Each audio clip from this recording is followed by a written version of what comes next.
বন্ধুরা, সবার মনে কৌতূহল থাকে যে সুন্দরবনের গভীর জঙ্গলে মৌচাক কিভাবে খোঁজে। চলুন দেখি সুন্দরবনের মৌলেরা কিভাবে মৌচাক খোঁজে।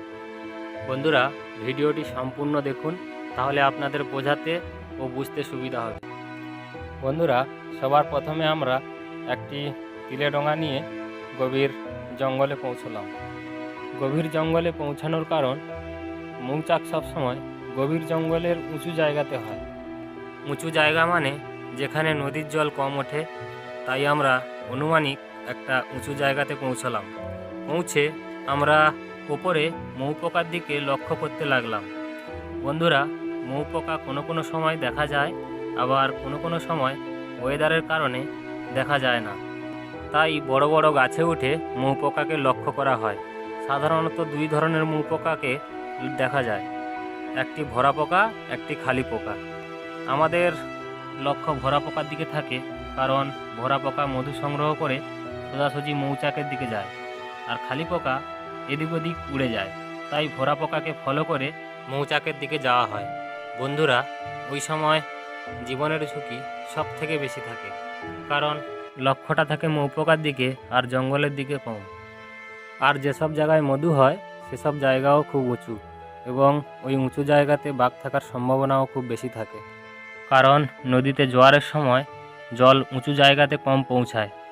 তাই জঙ্গলের সব জীবজন্তু উঁচুতে থাকার চেষ্টা করে। বন্ধুরা, সুন্দরবনের বিপজ্জনক জীবিকার মধ্যে এই মধু কাটা সুন্দরবনের এক অন্যতম বিপজ্জনক জীবিকা। এত বিপজ্জনক জীবিকা হওয়া সত্ত্বেও সুন্দরবনের মানুষ ভয়কে জয় করে তারা মা বনবিবির নাম করে এই জীবিকা নির্বাহ করে।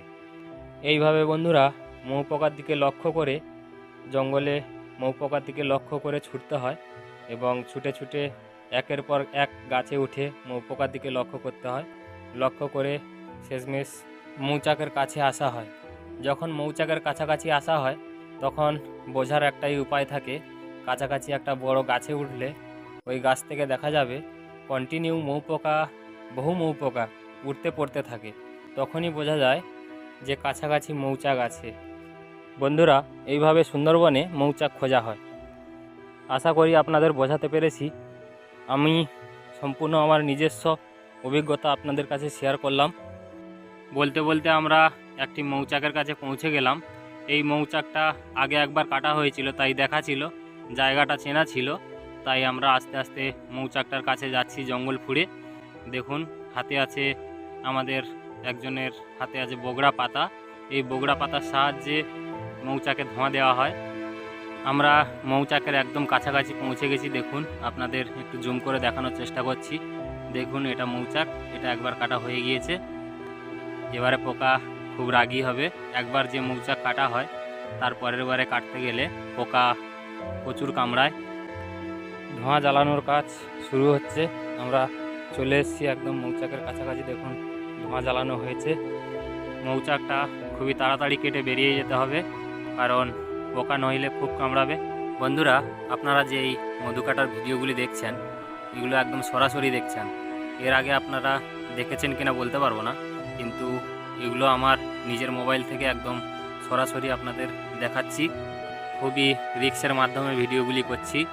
বন্ধুরা, আমাদের ভিডিওগুলি যদি আপনাদের ভালো লেগে থাকে, অবশ্যই লাইক, কমেন্ট এবং শেয়ার করবেন, এবং আমাদের ট্যুরিজম গাইড কেডি চ্যানেলটিকে সাবস্ক্রাইব করে সঙ্গে থাকবেন। দেখতে থাকুন বন্ধুরা, কীভাবে মৌচাকে ধোঁয়া দেওয়া হচ্ছে এবং মধু কাটা হচ্ছে।